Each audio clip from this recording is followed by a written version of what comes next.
السلام علیکم ورحمۃ اللہ تعالیٰ وبرکاتہ۔ میں نے سلام کیا، ابھی تک جواب کی آواز میرے کانوں تک نہیں آئی۔ السلام علیکم ورحمۃ اللہ تعالیٰ وبرکاتہ۔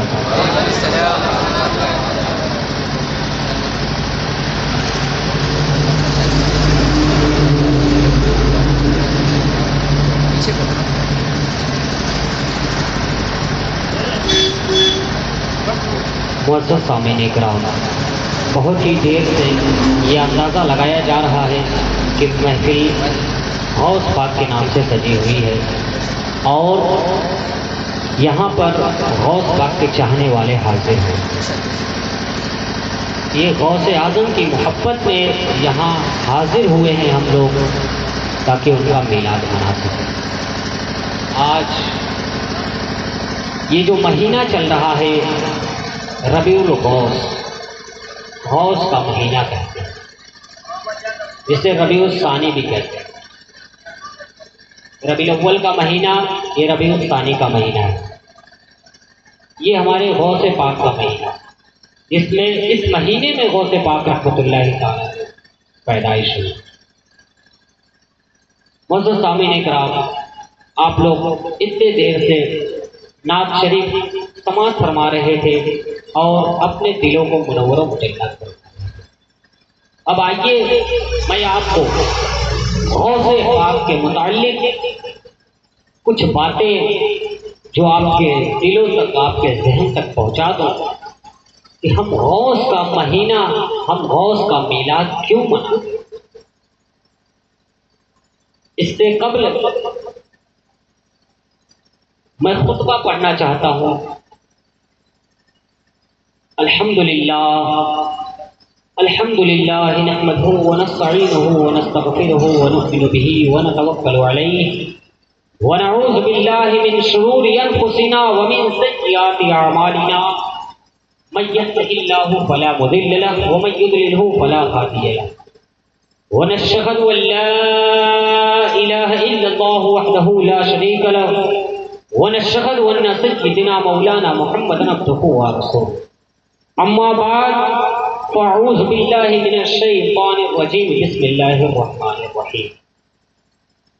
الا ان اولیاء اللہ لا خوف علیہم ولا هم يحزنون الذین آمنوا وكانوا يتقون۔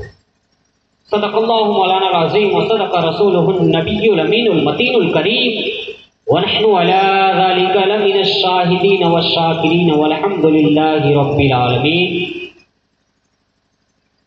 واہ کیا مرتبہ غوث ہے بالا تیرا، واہ کیا مرتبہ اے غوث ہے بالا تیرا، اونچوں اونچے اونچوں کے سروں سے ہے قدم اعلیٰ تیرا، اونچے اونچوں کے سروں سے ہے قدم اعلیٰ تیرا، اور سر بھلا تیرا کوئی کیا جانے کیسا ہے، سر بھلا کوئی کیا جانے کیسا ہے تیرا، اولیاء ملتے ہیں آنکھیں وہ ہے تلوا تیرا، اولیاء ملتے ہیں آنکھیں وہ ہے تلوا تیرا۔ معزز سامعین اکرام، شاعر کہتا ہے نگاہ ولی میں وہ تاثیر دیکھی، نگاہ ولی میں یہ تاثیر دیکھی، بدلتی ہزاروں کی تقدیر۔ خطبہ مطلونہ کے بعد ہر واعظ، ہر خطیب، ہر مقرر کا یہ انداز ہوتا ہے کہ خطبہ کے بعد کسی نہ کسی آیت کریمہ کو اپنا عنوان سخن بناتا ہے۔ میں نے بھی اسی ضابطے اور قانون کے تحت عمل کرتے ہوئے اللہ کے مقدس کلام سے بہت ہی مشہور و معروف آیت کریمہ کی تلاوت کرنے کا شرف حاصل کیا، جس کا ترجمہ اور تفسیر جاننے سے پہلے میں بہتر و مناسب سمجھتا ہوں کہ سب سے پہلے ہم اور آپ مل کر عقائے نامدار، مدینے کے تاجدار، دو عالم کے مالک و مختار، ہم غریبوں کے غمگسار، شہنشاہ ابرار، شہنشاہ ذی وقار یعنی حضور احمد محمد مصطفیٰ صلی اللہ علیہ وسلم کی بارگاہ بے کس پناہ میں جھوم جھوم کر درود شریف کا ہدیہ عنایت پیش کریں۔ پڑھی اللہم رب محمد صلی اللہ علیہ وسلم نحن عبادی محمد صلی اللہ علیہ وسلم صلاۃ و سلام علیک یا رسول اللہ صلی اللہ تعالیٰ علیہ وسلم۔ معزز سامعین اکرام، اللہ تبارک و تعالی اپنے نیک پاک بندوں کا ذکر قرآن میں فرماتا ہے۔ اللہ فرماتا ہے الا ان اولیاء اللہ لا خوف علیہم ولا هم يحزنون، کہ خبردار ہو جاؤ، جو میرا ولی ہوتا ہے نہ اسے کوئی خوف ہوتی ہے اور نہ ہی کوئی غم ہوتا ہے۔ خبردار ہو جاؤ، جو میرا ولی ہوتا ہے نہ اسے کوئی خوف ہوتا ہے اور نہ ہی کوئی غم ہوتا ہے۔ اللہ تبارک و تعالی جب نماز کا حکم کہتا ہے کہ اے ایمان والو رکوع کرو اور سجدہ کرو، نماز پڑھو، میری عبادت کرو، تو وہاں اللہ تبارک و تعالی اللہ کا لفظ استعمال نہیں کرتا۔ اللہ تبارک و تعالی یہ نہیں کہتا اللہ کا لفظ وہاں اللہ تبارک و تعالی استعمال نہیں کرتا، وہاں صرف اتنا کہتا ہے وَارْكَعُوا مَعَ الرَّاكِعِينَ، رکوع کرنے والوں کے ساتھ رکوع کرو۔ لیکن جب اللہ تبارک و تعالیٰ کے پاک بندوں کا ذکر آتا ہے، جب اللہ کے نیک بندوں کا ذکر آتا ہے، تو اللہ تبارک و تعالیٰ کہتا ہے الا ان اولیاء، خبردار ہو جاؤ، یہ اعلیٰ حرف تنبیہ، خبردار ہو جاؤ، جو میرا ولی ہوتا ہے نہ اسے کوئی خوف اور نہ ہی کوئی غم، اسے کوئی خوف اور کوئی غم نہیں ہے، کیونکہ وہ میرا بندہ ہے، میرا دوست ہے۔ ولی کا ایک معنی دوست بھی ہوتا ہے، وہ اللہ کا دوست ہے، وہ دنیا کی کسی چیز سے نہیں ڈرتا۔ معزز سامعین کرام، اللہ تبارک و تعالیٰ نے قرآن مجید کو نازل کیا تو اس میں اپنے نیک بندوں کا ذکر کیا۔ اللہ تبارک و تعالیٰ نے قرآن میں انبیاء کا ذکر کیا، اولیاء اکرام کا ذکر کیا، شہداء اکرام کا ذکر کیا، اور بھی دیگر جو اللہ کے نیک بندے ہیں، شہداء ہیں، صالحین ہیں، ان کی جماعتوں کے بارے میں ذکر کیا۔ اللہ تبارک و تعالیٰ نے اپنے بندوں کے بارے میں، اپنے نیک بندوں کے بارے میں قرآن میں بہت سی جگہ ان کا ذکر فرماتا ہے۔ کیوں فرماتا ہے اللہ تبارک و تعالیٰ نے؟ کبھی آپ نے غور کیا کہ اللہ تبارک و تعالیٰ نے جو ذکر کیا ہے اپنے نیک بندوں کا قرآن میں، وہ کس لیے کیا ہے؟ کبھی اس بات پر غور ہماری سوچ نہیں جاتی ہے کہ اللہ تبارک و تعالیٰ نے کیوں بیان کیا ہے؟ اللہ تبارک و تعالیٰ کے وہ نیک بندے ہیں تو نیک بندے رہیں، لیکن ان کا ذکر قرآن میں کیوں آیا؟ اللہ تبارک و تعالیٰ نے ان کا ذکر قرآن میں اس لیے کیا تاکہ ہم اسے دیکھ کر عبرت حاصل کریں۔ اللہ تبارک و تعالیٰ نے قرآن میں اپنے نیک بندوں کا ذکر کیا، اور جن پر اللہ نے غضب کیا ان کے بارے میں بھی ذکر کرتا ہے اللہ تبارک و تعالیٰ۔ جن پر اللہ کا انعام ہوا ان کا بھی ذکر قرآن میں آیا، اور جن پر اللہ کا غضب ہوا، اللہ کا قہر نازل ہوا، ان پر بھی ان کو بھی ذکر کرتا ہے اللہ تبارک و تعالیٰ قرآن مجید میں۔ لیکن ہم نے یہ کبھی غور نہیں کیا کہ اللہ تبارک و تعالیٰ نے قرآن میں کیوں یہ ذکر فرماتا ہے۔ آئیے میں آپ کو بتا دوں کہ اللہ تبارک و تعالیٰ نے جو اپنے نیک بندوں کا ذکر قرآن میں کیا ہے، یہ اس لیے کیا ہے تاکہ ہم اسے دیکھ کر عبرت حاصل کریں، ہم اسے دیکھ کر کچھ سیکھ حاصل کریں، تاکہ ہمارے لیے اللہ تبارک و تعالیٰ اس لیے ذکر کرتا ہے تاکہ ہمارے آنے والے بندوں کے لیے دیکھ کر عبرت حاصل کرنے میں آسانی ہو، اس پہ عمل کرنے میں آسانی ہو۔ جبھی تو اللہ تبارک و تعالیٰ ہمیں اپنا پیارا کلام عطا کیا اور اپنے نیک بندوں کا ذکر کر کے بھیجا۔ میں آپ کو ایک چھوٹی سی مثال دے دوں، ہم غوث اعظم تو نہیں بن سکتے، عبد القادر جیلانی تو نہیں بن سکتے، خواجہ معین الدین چشتی تو نہیں بن سکتے، حضرت مخدوم شاہ جہانگیر سمنانی رحمۃ اللہ تعالی علیہ کے برابر تو نہیں ہو سکتے، لیکن ان کا فیض حاصل کر سکتے ہیں، یہ ممکن ہے، ان کا فیض حاصل کر سکتے ہیں۔ جیسے آپ کنواں دیکھیے، کنویں سے پانی نکالنا ہے تو کوئی طاقتور بندہ رہے گا، ہٹا کٹا ایک دم تندرست ہے تو کنویں سے 10-12 بالٹی پانی نکال دے گا، 50 بالٹی پانی نکال دے گا، لیکن وہ ایک کمزور بندہ رہے گا تو کنویں سے صرف ایک ہی بالٹی پانی نکال پائے گا، نکالے گا تو کم سے کم 1 بالٹی پانی تو نکال سکتا ہے، کتنا بھی کمزور بندہ ہو۔ یہی مثال سمجھ لیجیے کہ جو اللہ کے ولی ہیں وہ اللہ کی رحمتوں میں ڈوبے ہوئے ہیں، وہ ان پر اللہ کی رحمت نازل ہوتی ہے، جو اللہ کے ولی ہیں ان پر اللہ کا انعام و اکرام نازل ہوتا ہے، وہ اللہ کی فیض و اکرام سے مالا مال ہو چکے ہیں، اور ہم اتنا تو کر سکتے ہیں کہ ہم ان کے ذریعے کچھ نہ کچھ اللہ کا فیض حاصل کر لیں۔ ہمیں تو اتنا شرف حاصل ہے کہ ہم اس کے ذریعے، ان لوگوں کے ذریعے کچھ نہ کچھ اللہ کا انعام حاصل کر لیں۔ معزز سامعین اکرام، یہ ہوتا ہے ایک اللہ کے مقدس ولی سے محبت کرنے کا نتیجہ ہمارا یہ ہونا چاہیے کہ بھلے ہم غوث پاک نہ بن پائے لیکن ان کا غلام تو بن سکتے ہیں، ان کا خادم تو بن سکتے ہیں۔ معزز سامعین اکرام، غوث پاک کا خادم کوئی عام خادم نہیں ہوتا، غوث کا غلام کوئی عام غلام نہیں ہوتا۔ غوث پاک رحمۃ اللہ تعالی علیہ فرماتے ہیں کہ جو میرا مرید ہوتا ہے، جو قادری ہوتا ہے، وہ اس وقت تک جنت میں نہ جائے گا، وہ اس وقت تک جنت میں، دوزخ میں قیامت کے دن جو حساب و کتاب ہوگا، جب میں اس کی بخشش کرا دوں گا تب اللہ تبارک و تعالیٰ اسے جنت میں، اللہ تبارک و تعالیٰ اسے جنت میں داخل کر دے گا۔ جو میرا مرید ہوگا وہ اس وقت تک نہیں مرے گا جب تک وہ ایمان کی حالت میں نہ ہو، جب تک اسے توبہ نصیب نہ ہو۔ اور غوث پاک فرماتے جو میرا مرید ہوگا مرتے وقت اسے توبہ ضرور نصیب ہو اور اللہ اسے جنت دے گا۔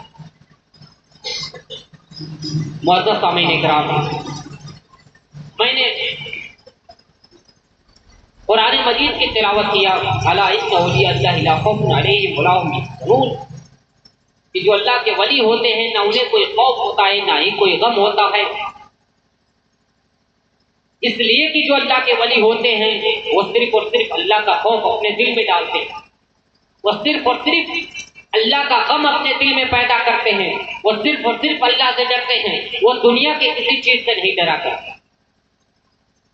اس لیے کہ اللہ تبارک و تعالیٰ نے ان سے اپنا ولی مانا ہے، اللہ نے انہیں اپنا دوست بنایا ہے، اور جسے اللہ اپنا دوست بنا لیتا ہے، جسے اللہ اپنا ولی بنا لیتا ہے، اس کی تو قسمت ہی چمک جاتی ہے۔ بلکہ جسے اللہ اپنا دوست بنا لیتا ہے، ولی بنا لیتا ہے، اس کے فیض و کرم سے ہم جیسے گناہگار بھی جنتی ہو جائے۔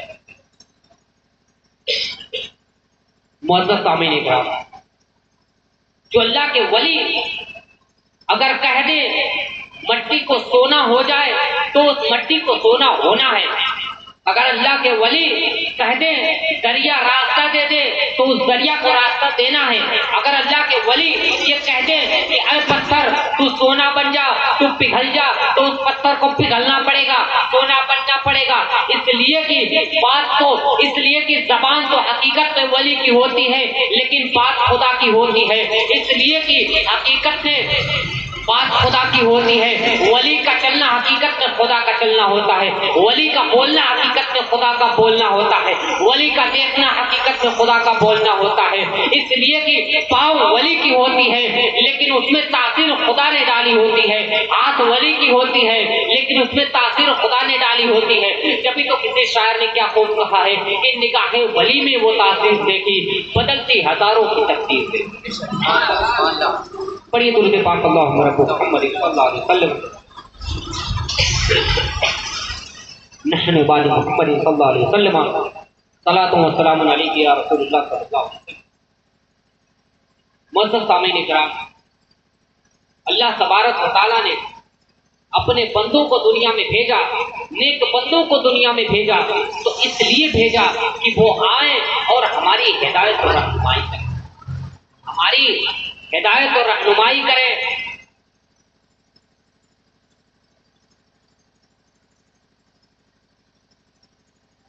اس لیے اللہ تبارک و تعالیٰ نے اپنے بندوں کو بھیجا دنیا میں، اور بہت سارے اولیاء کرام، انبیاء کرام ہیں ہماری ہدایت کے لیے، اللہ کا راہ دکھانے کے لیے ہمارے پاس آئے، محمد الرسول اللہ کے دین کو بتانے کے لیے بہت سے اللہ کے نیک بندے آئے، جس میں ایک بہت ہی پائے کے بزرگ، سمجھ لیجئے کہ بزرگوں میں سب سے اعلیٰ غوث پاک رحمۃ اللہ تعالیٰ علیہ کا نمبر آتا ہے۔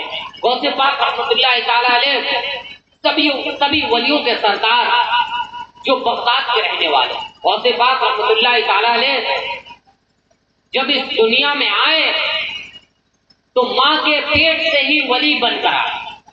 غوث پاک جب اس دنیا میں آئے تو ماں کے پیٹ سے ہی ولی بن کے آئے، ماں کے پیٹ میں رہتے اور پہچان لیتے کہ کون بندہ سلام کرتا ہے اور کون جاتا ہے، کون جا رہا ہے اور کون سلام کر رہا ہے۔ غوث پاک یہ سب جانتے۔ غوث پاک کے کچھ حالات کے بارے میں بتانے سے پہلے مناسب سمجھتا ہوں کہ ان کے والد صاحب کے بارے میں کچھ آپ کے سامنے گفتگو پیش کروں۔ غوث پاک کے والد، نام ابھی ذہن میں نہیں آ رہا، ابو صالح موسیٰ جنگی، غوث پاک کے والد۔ یہ ایک مرتبہ روزے تھے، ابھی ان کی شادی نہیں ہوئی تھی، غوث پاک ابھی دنیا میں تشریف نہیں لائے، ابھی ان کی شادی نہیں ہوئی تھی، تو رمضان کا مہینہ روزہ تھے۔ غوث پاک کے والد صاحب روزہ تھے، ایک ندی کے کنارے بیٹھے تھے، نہر کے کنارے بیٹھے تھے، تو افطار کا وقت ہوا تو اس ندی کے پانی سے، نہر کے پانی سے افطار کیے اور دیکھے کہ اس نہر میں ایک سیب بہتا ہوا آ رہا، سیب بہتا ہوا آ رہا ہے، تو اس سیب کو اٹھا لیتے ہیں اور روزہ کھول لیتے ہیں، افطار کر لیتے ہیں۔ خیال آیا کہ میں نے تو سیب کھا لیا، اب پتہ نہیں کس کا سیب ہے، اب اس کی معافی لینی پڑے گی جس کا سیب ہوگا۔ وہ غوث پاک کے والد ایک سیب کی قیمت چکانے کے لیے، میں آپ کو بتاؤں گا کہ کس حد تک جا چکے غوث پاک کے والد، صرف ایک سیب کھا کر کے انجانے میں کھا لیتے ہیں اور پھر سوچتے ہیں کہ اس کا حساب قیامت میں دینا ہوگا۔ لیکن آج تو لوگوں کا حال ہو گیا کہ غریبوں کا مال ہڑپ کر کھا لیتے ہیں، ڈکار تک نہیں لیتے، غریبوں کا مال ہڑپ کر کھا لیتے ہیں، ڈکار تک نہیں لیتے۔ لیکن اس دور کا وہ ولی تھے غوث پاک کے والد، وہ سوچتے ہیں کہ اب تو معافی لینی پڑے گی، اب معافی کی تلاش میں نہر کے کنارے کنارے چلتے چلتے جاتے ہیں، کچھ دوری پر تو ایک باغ نظر آتا ہے جس کے درخت، سیب کے درخت لگے ہوئے تھے، وہ درخت ندی کی طرف جھکا ہوا تھا۔ انہوں نے سمجھا کہ یہی باغ ہوگا جس پہ سے، یہی درخت ہوگا جس پہ سے پھل ندی میں گرا ہوگا اور سیب میرے پاس آیا تو میں نے اس کو کھایا۔ تو وہ اب باغ کے اندر داخل ہوتے ہیں تو دیکھتے ہیں کہ ایک صفائی کرنے والا اس میں صفائی کر رہا ہے، ایک شخص اس میں باغ میں صفائی کر رہا۔ کہتے ہیں کیا تم باغ کے مالک ہو؟ تو وہ کہتا نہیں، میں باغ کے مالک نہیں ہوں۔ تو پھر غوث پاک کے والد نے کہا کہ باغ کے مالک کون ہے، مجھے ان سے ملاقات کر۔ جو صفائی کر رہا تھا وہ بندہ کہتا ہے کہ باغ کے مالک کسی سے ملتے نہیں ہیں، باغ کے مالک کسی سے ملتے نہیں ہیں، وہ اپنے حجرے میں عبادت کر رہے ہیں، وہ کسی سے ملتے جلتے نہیں ہیں، بتاؤ کیا ماجرا ہے، میں جا کے ان سے بتاتا ہوں۔ پھر کچھ خلبل نکلے۔ غوث پاک کے والد کہتے ہیں کہ میں نے ایک سیب اٹھا کے کھا لیا، اسی کی معافی کے لیے۔ اللہ اکبر، ایک سیب کی قیمت دیکھیے۔ غوث پاک کے والد کہتے ہیں میں نے ایک سیب اٹھا کے کھا لیا، اسی کی معافی کے لیے آیا ہوں۔ تو بندہ حیران ہو جاتا، بھلا سیب کی معافی کے لیے بھی کوئی آتا ہے؟ کھا لیا ہجم ہو گیا۔ لیکن غوث پاک کے والد نے کہا کہ میں اس سیب کی معافی لینا چاہتا ہوں، مجھے باغ کے مالک سے ملواؤ۔ تو بندہ جاتا ہے اور غوث پاک کے والد صاحب کے بارے میں، جو باغ کے مالک، وہ بھی ایک اللہ کے بزرگ تھے، غوث پاک کے نانا جان، وہ بھی نانا جان ابھی نہیں ہوئے تھے، وہ تو بھی پائے کے بزرگ تھے۔ جا کے بندہ کہتا ہے کہ حضرت ایک اجنبی آیا ہے، ایک شخص آیا ہے، وہ کہتا ہے کہ میں نے کوئی سیب اٹھا کے کھا لیا، بس اسی کی معافی کے لیے آیا ہوں، وہ آپ سے ملنا چاہتا ہے۔ اتنا سننا تھا وہ بزرگ رحمت اللہ تعالی علیہ خوشی کے مارے جھوم گئے، اس طرح سے خوشی کے مارے جھوم گئے کہ بھلا صدیوں سے کسی کا انتظار کر رہے ہیں۔ وہ سمجھ گئے کہ کسی ولی کی یہاں حاضری ہوئی ہے، ضرور کسی اللہ کا نیک بندہ آیا ہوا ہے، ضرور کوئی اللہ کا نیک بندہ یہاں آیا ہے۔ وہ کہتے ہیں کہ جاؤ فلانے کو بلا لاؤ. جب وہ بندہ جاتا ہے غوث پاک کے والد کو بلا کر لاتا ہے. جاتے ہیں حجرے میں جاتے ہیں, کہتے ہیں بتاؤ بیٹا کس لیے آئے ہو؟ غوث پاک کے والد کہتے ہیں میں روزے سے تھا, نہر کے کنارے تھا, نہر کے پانی سے روزہ کیا, افطار کیا اور سیب بہتا ہوا جا رہا تھا, میں نے اسے کھا لیا. میں نے سوچا کہ افطار کر لیتا ہوں اس سیب سے, اور پھر کھانے کے بعد مجھے یاد آیا کہ میں نے جانے انجانے میں اسے کھا لیا ہے, پتہ نہیں کس کا سیب ہوگا, بس میں اس کی معافی کے لیے آیا ہوں. مجھے بس ایک ڈر سونے نہیں دے رہی ہے. وہ بزرگ کہتے ہیں کون سا ڈر؟ تو غوث پاک کے والد کہتے ہیں کہ بس اسی بات کا ڈر ہے کہ کل قیامت میں اگر آپ نے میرا گریبان پکڑ لیا تو میں رب کے سامنے کیا منہ دکھاؤں گا.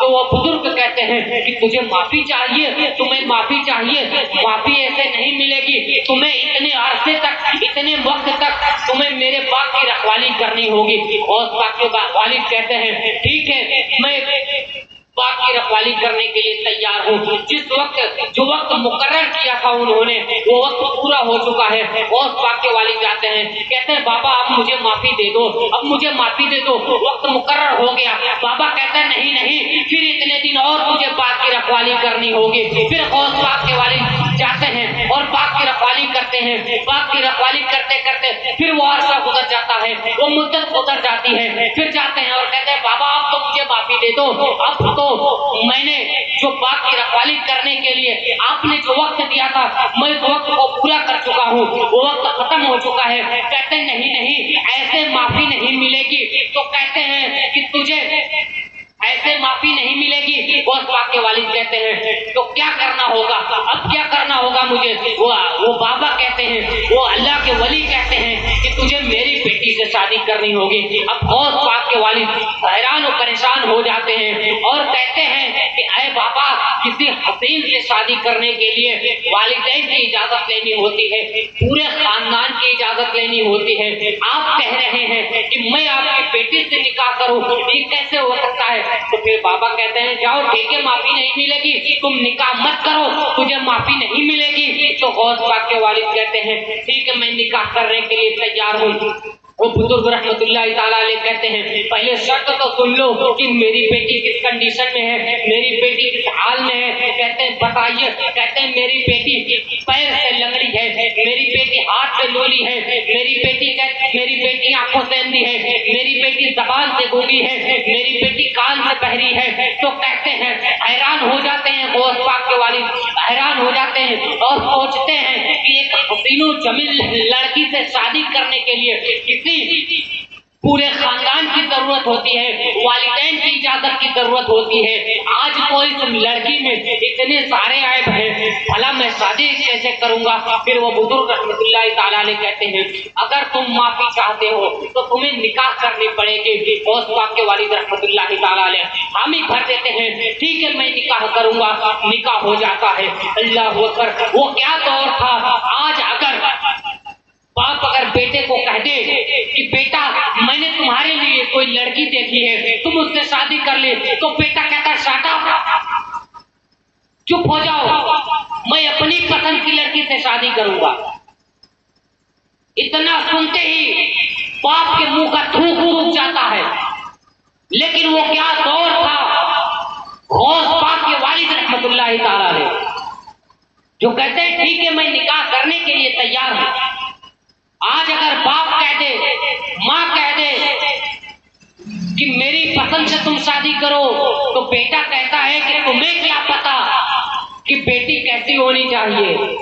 آج لڑکا نالیوں پہ بیٹھ کے, روڈ پہ بیٹھ کر 3 گھنٹے فون پہ چپک کر لڑکی سے بات کر لیتا ہے تو سمجھ جاتا ہے کہ لڑکی کیسی ہونی چاہیے. اگر وہی والد کہتا ہے کہ مجھے کہ میری مرضی سے تمہیں نکاح کرنی ہوگی, میری پسند سے نکاح کرنی ہوگی, تو لڑکا کہتا ہے ابا تم کیا جانو گے کہ آج کے دور میں لڑکیاں کیسی ہونی چاہیے. تم ہو اولڈ ماڈل اور ہم ہیں نیو ماڈل. ہم جانتے ہیں کہ آج کی دور کی لڑکیاں کیسی ہوتی ہیں, ہم جانتے ہیں کہ آج کے دور میں کس لڑکی سے شادی کرنی ہوتی ہے. اتنا سنتے ہی باپ کے منہ کا تھوک سوکھ جاتا ہے, باپ کا کلیجہ دہل جاتا ہے. میرا ملت کے نوجوانوں, آج ایسے حالات آپ کے سامنے نظر آ رہے ہیں. آپ